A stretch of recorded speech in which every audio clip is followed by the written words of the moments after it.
Hi, this is Steve from PixelBump. Welcome to our new tutorial on object tracking, specifically face tracking with SynthEyes and After Effects. So let's take a look at our shot today. So we've got the head snapping back quickly. We've got a lot of elements tracked into the face, specifically a lot of real flow elements for the blood bursting out of the eye sockets. Now the main pieces of software I used to make this shot were SynthEyes, After Effects, Maya, and RealFlow. We looked at RealFlow a couple weeks ago, and last week we looked at rendering with the Arnold Renderer. So I think this week let's focus mostly on SynthEyes, make sure we go into all the details of getting an object track done correctly, and then I'll go over the general parts of the rest of the shot that bring it together. Alright, before we get started, I'm just going to say that I've used Buju, I've used the AE camera tracker, I've used PF track. All of them have great strengths, but I've had my best results with SynthEyes. So it has become my tracker of choice for both camera and object tracking. And of all the things that you have to kind of learn as you ascend the VFX ladder of enlightenment, object tracking seems to be the one that confuses people the most, but it's going to be something you're going to get the hang of really quickly. So let's just jump in and take a look at our shot in After Effects. This is the original footage that I shot, and you can see that Kazumi has a lot of tracking markers on her face. Now this was a shoot done for a friend's film, and because I wanted to make sure it would work out okay, I used a few more tracking markers than I probably would if it were for myself, just because I wanted to make sure I got it right. And I necessarily didn't need all those trackers, but I wasn't sure exactly what she was going to do, how far her head would turn when she snapped, and I just wanted to make sure that there would always be enough trackers in the frame. To get a reliable 3D track, we'll need a minimum of 6 trackers. This way, I made sure no matter where she turned, I'd always have 6 in frame. So her head snaps quickly left and right, and then slowly sinks out of frame. And this was shot on an 85mm lens, and the focus gets a little soft when she pulls back her head, but fortunately all the trackers are still visible. So it's going to be a little bit harder for the tracker to figure it out, but with a little manual help, we'll get it right through. So let's open up SynthEyes, and we'll bring in our shot. And what I did is I exported that little sequence as a PNG sequence and brought it here to SynthEyes. I can see that it's 73 frames long. My frame rate is at 24, which is correct. There's no interlacing. Image aspect ratio is correct. Everything looks good. I'm going to say OK. And now it's going to load the shot into memory. So now we can go ahead, play through, and we're going to get a really nice fast playback. So if we were just doing a camera track, we could just come in here, hit the big green auto button and see what we get. But because we're going to track her face, not the camera move, we're going to do this a little differently. So I'm going to come over to my solver panel, and I'm going to disable camera tracking, and then I'm going to come down to shot, and I'm going to add a moving object. That I'm going to leave on automatic. The other thing I want to do before we start is come in here and change the focal length of my lens. Like I said, I know this was shot on an 85mm lens. If you don't know your lens length, you can leave it as either fixed unknown or zooming unknown. They have a fixed with estimate. I have mine as known, 85mm. So the next thing we're going to need to do is start tracking. So I'm going to come over here to the little paw print, and I'm going to click on the magic wand. And let's just pick an area right here. We'll just start right on the nose. And when you drop in a tracker, just like in After Effects, we can scale the size of the feature or scale the search area. And just like in After Effects, the larger these areas are, the longer it's going to take to compute. Now, there's 2 good ways to track this here in SynthEyes. One is to just go ahead and use the arrow keys to go forward a frame and a frame and a frame and just keep watching. And here we've slipped off and we'll reset it. Or what we can do is try to give ourselves a little bit of back and forth tracking. So if I come down to track and I select stop on auto key, and then I come back and I turn on pre-roll by key smooth, I can come in here and define these two attributes. So let's say 5 frames and a key smooth of 5. And by hitting spacebar, what that's going to do is it's going to let the tracker go forward 5 frames, try to track, and then go back. And it's just going to kind of rock back and forth every time I hit spacebar. And for a lot of shots, this is going to give you a nice, solid, reliable track.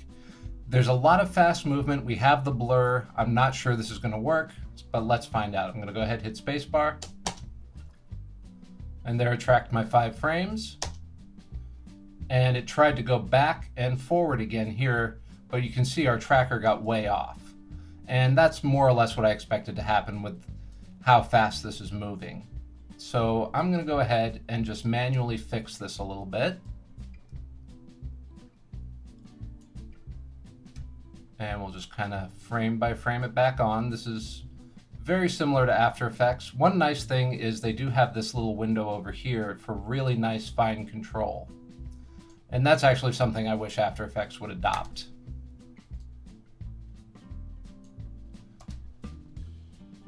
We'll come up to here. We'll bring this back in. Kind of step it forward. Make sure it's right in the middle.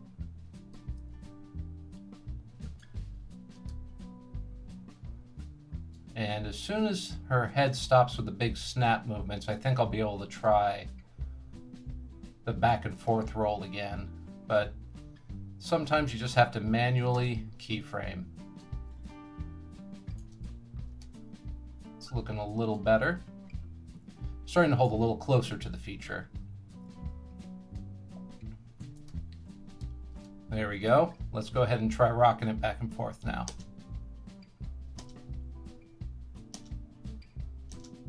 There we go. Now it's working pretty nicely. See, we're getting off a little bit there. So there, I'll just recenter it. Recenter it. Stay on target. We're too close. Stay on target. And now it's out of frame. So now you can see here this little stop light, which is green while the tracker has a feature, and then turns itself off, meaning that the frames after it will not be tracked. You can set that manually as well if you've decided that that's as good as that feature is going to get. The other thing that's good to do is come in and lock your tracker. So now if I come back in, I can't accidentally grab it, which is very easy to do. I can't come in and grab it. And what we should take a look at here is our graph editor. And the graph editor is your friend in a lot of ways. The most useful way is it kind of tells you when it thinks it has enough information.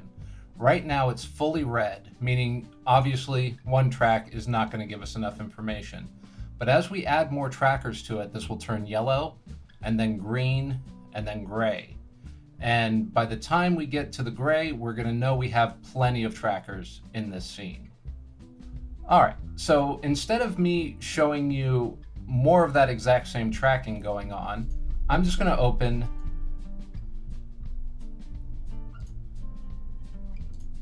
a tracked project where I already have 18 trackers built in. And it is the same thing. I started right here with tracker 1 on the nose, and then just kind of went around the eyes, tracking each of them until my graph ended up looking like this. Definitely have enough trackers. Here at the end, it's a little green, and past this point, not enough information. But that's okay, because when we get down to that point over here, she's pretty much out of frame. So we're going to be okay. Now, the next thing we need to do is do a solve. We think we have enough trackers to have a reliable solve. So let's see. I'm going to turn off my magic wand from tracking, and I'm going to go over to the solver panel, this little calculator. And I'm going to go ahead and just hit go, and we'll see what we get. So that doesn't look too bad off the bat. It looks like we've got the same motion, and it looks like the trackers are fairly lined up correctly. Let's get in a little closer here and see. Oh no, they're not. They're definitely all over the place. So how are we going to fix some of this? Looks good in the front view, really bad from the top down. That doesn't look anything like the curve of her face. Well, first thing I want to do is come in here and resort my trackers. And by hitting this little guy here and going E down, I am seeing who has the highest errors in this scene. And right now it's these top ones. Everything towards the top has more errors, everything towards the bottom has less errors. So let's go ahead and take a few of them. Let's just go ahead and take the first 5 there. And let's go ahead and refine them. We're going to fine tune these trackers here in the track menu. I'm going to try maybe a linear 8, and I'm going to try to run it on the selected trackers. So it's going to kind of run through those. Doesn't take too long.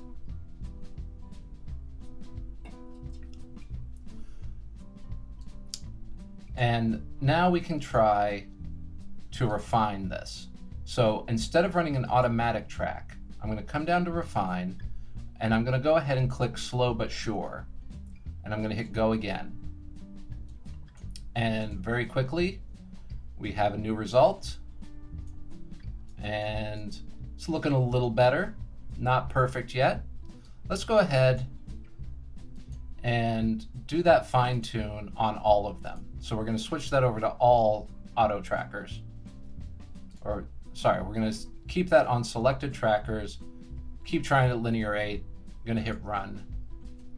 This will take just a little bit longer than that first set did, but hopefully this will give us a cleaner result. All right, and this time I'm going to try a constrain. I'm going to hit go.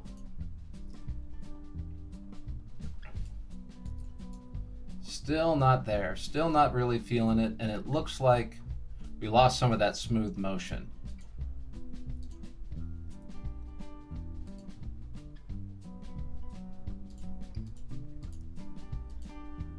So let's try that with the slow but sure off. No. So maybe what we need to do is come in here. Let's make sure we're still seeing the worst trackers first. Let's go ahead and delete those 2. And we'll select all our trackers again. We'll run another fine tune. Maybe try a different sampler. And we'll try it again.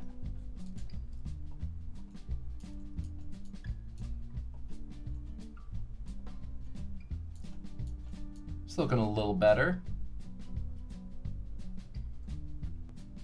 All right, I think that might be good enough. Let's try this one last time. Just love to get that error below 2. If I can.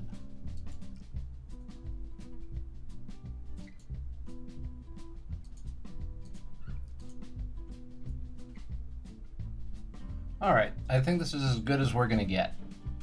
So let's see if it's going to be good enough. So now that we have a camera solve, let's go ahead and build a little piece of geometry off of those tracking points. And I'm going to come in to my perspective mode, and I'm going to go ahead, right click, and lock to current camera. So now I'll go ahead, and with all of my trackers selected, I'm going to right click on mesh operations, and I'm going to convert them to a mesh. Then I'll right click again, mesh operations, and I'll triangulate. Now if I come back to my camera, I can see I have a little piece of geometry here. And if I come up here, we can see it's pretty warped out. That first tracker looks like it's given us the most problems. So I think what I want to do is back up out of this. And I'm going to go ahead, come in, and delete tracker 1. There we go. And I'll go ahead and I'm going to fine tune it one more time.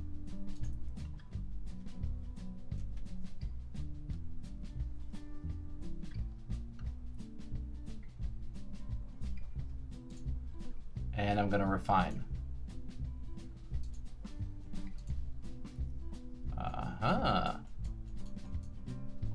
That's getting a bit better. Everything's spread a little more as I would expect now. Let's go ahead and try slow but sure on that. We get any lower with constrain? No. All right. Again, I think that's where we're at.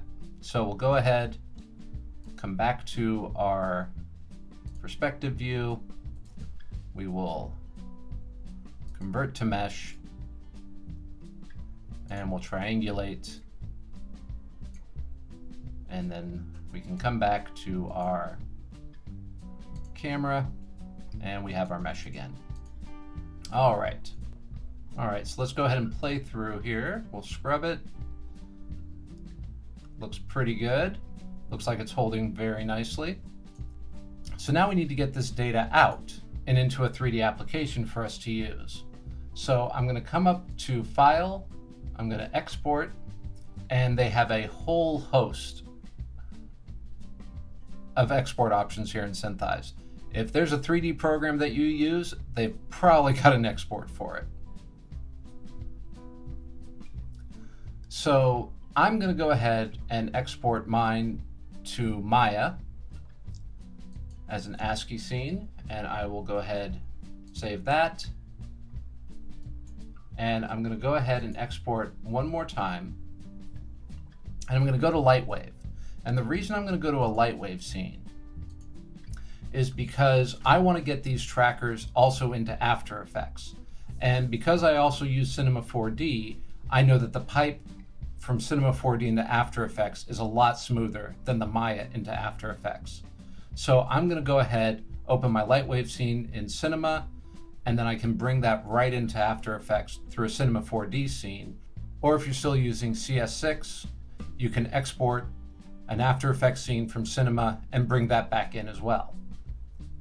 So let's go ahead and leave SynthEyes. Baby, bye, bye, bye. And we'll take a look at Maya. And here we've got my previous track that I did. And you can see it's the exact same frame range, exact same motion.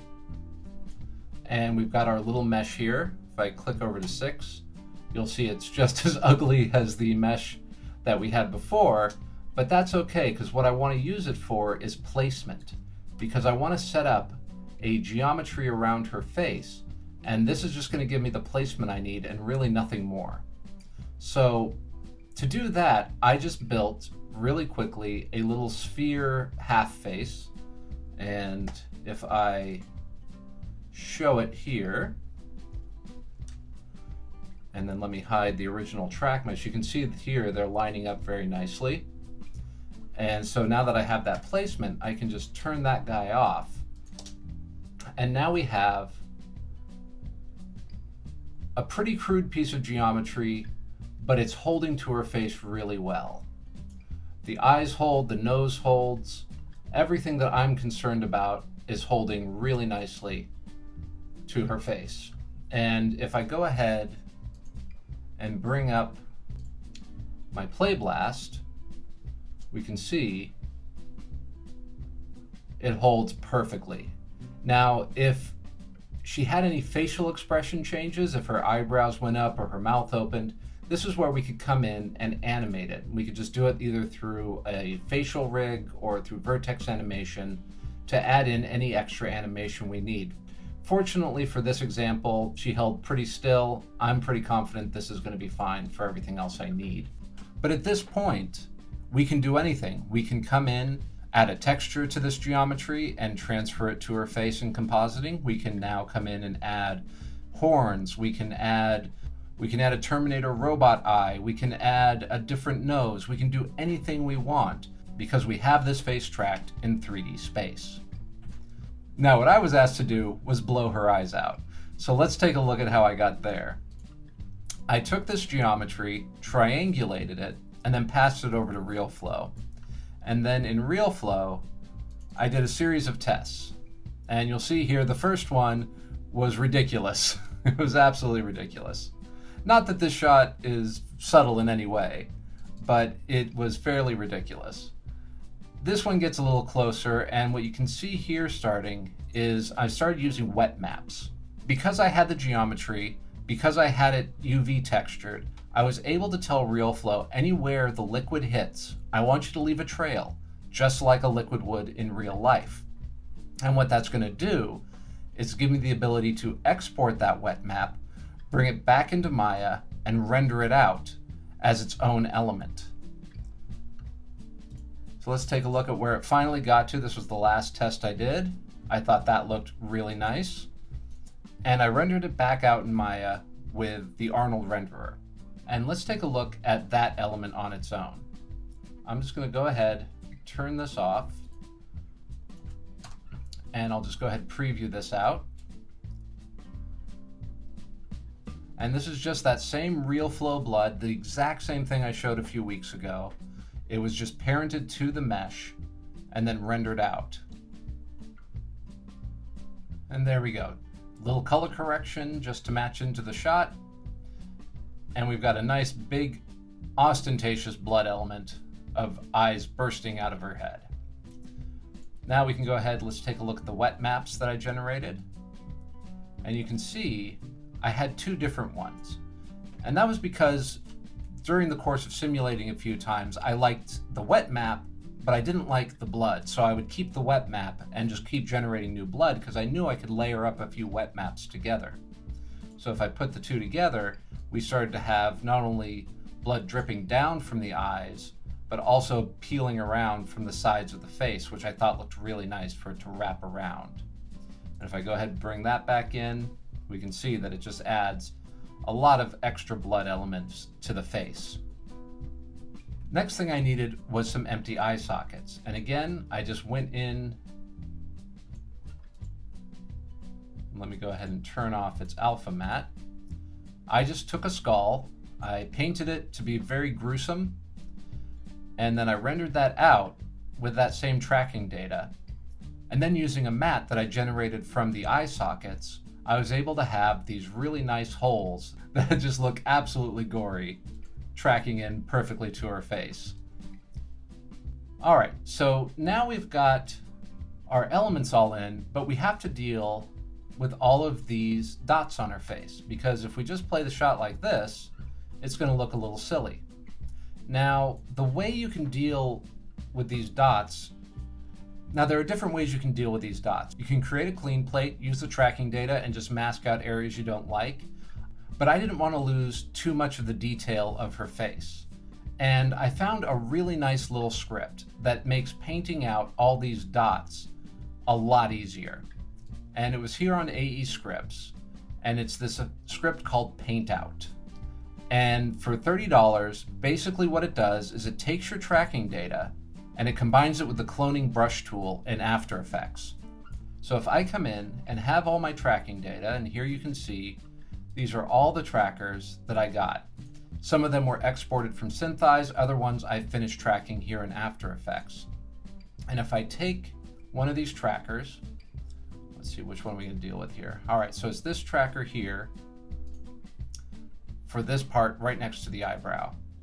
If I come in here and I run the script and I tell it to paint out using the source footage, and I go ahead and say go, we've got a little blur there now, but that's not exactly what it is. What it does is gives me the ability now to set keyframes for where I'm sampling from, for the size of it, its feather, everything. It kind of automates a lot of this process, and I'm a big fan of that. So I can come in here and click and say, that's where I want to paint it out from, or I can come in and just use the controls here until the color matches a lot better. There we go. It's already fairly unnoticeable. I'm going to go ahead and make it go a little bit bigger so I can feather it. There we go. Now, as it goes through, I can go ahead and just set some keyframes. So here it looks really good. I'll just keyframe these guys. And let's just take a look at this on its own. Here it got a little lighter, so maybe I'll bring it closer into the darker color of her face just to keep it matching. And go another 10 frames. That's looking pretty good. Another 10 frames still looks good. And from there, that looks pretty good. So that's one of those dots done really quickly. And you don't have to one at a time them with the script. I can come in, grab all of my trackers, come back, run the script again, set my source layer, and hit go. It's going to take a little longer because it's dealing with quite a few trackers, but now you can see it's trying to figure out where to go from, and it's automatically just offsetting 40 pixels. And that's not correct for everything we want to do. So for this one here,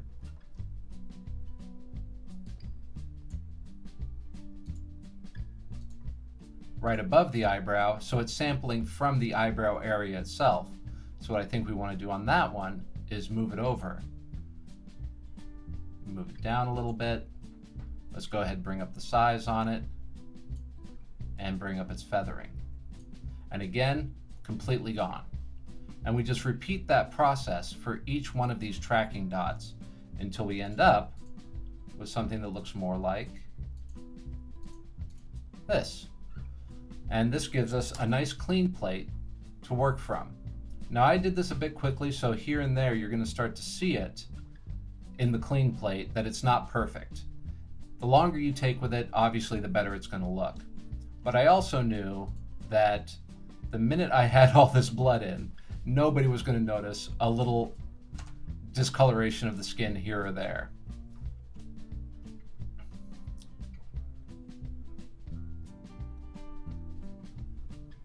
So we have our main blood elements in, we had our skull elements in, we've painted out the dots on the face. The last thing I did to really just kind of add to the gore factor was to come in and do a Roto Pass of her head. And I used the roto brush for this because I wanted to keep as much fine detail of that hair as possible. So if I take a look at my roto brush layer, you can just see the roto brush kept so much of this nice fine detail and allowed me to rotoscope it really, really fast. And for the final few elements, I brought in a few elements from our blood pack, which is available to you at PixelBump.com. And what I added was blood misting for the front, so as the eyes burst, we'd have a nice little mist of blood. I added some blood to the back of the head, so as the eye explodes out, you also get this backsplash happening right behind her head. Each of the elements not only dropped in nicely, but because we've rendered them from so many different angles, we had great perspective correct motion for this entire shot. So let's go ahead and preview it one more time. And my favorite thing is how the blood actually just runs down her nose and cheeks. It's that little bit extra that I just think helps sell the shot.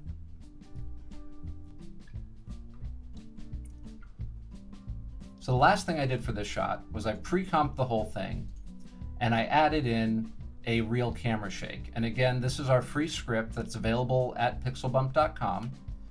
So I went through until I found a camera motion I like, and I ended up I liked Camera Shake 3 at regular speed. And it just was able to give me a little more kinetic motion. Our shot was so locked off that just giving it a little bit of real camera shake ended up helping the shot quite a bit. Let's find a better frame to leave on than that. There we go. All right, so I think that's going to bring us to the end of our tutorial today. If you have any questions, you can always hit me up on Twitter or Facebook or in the comments.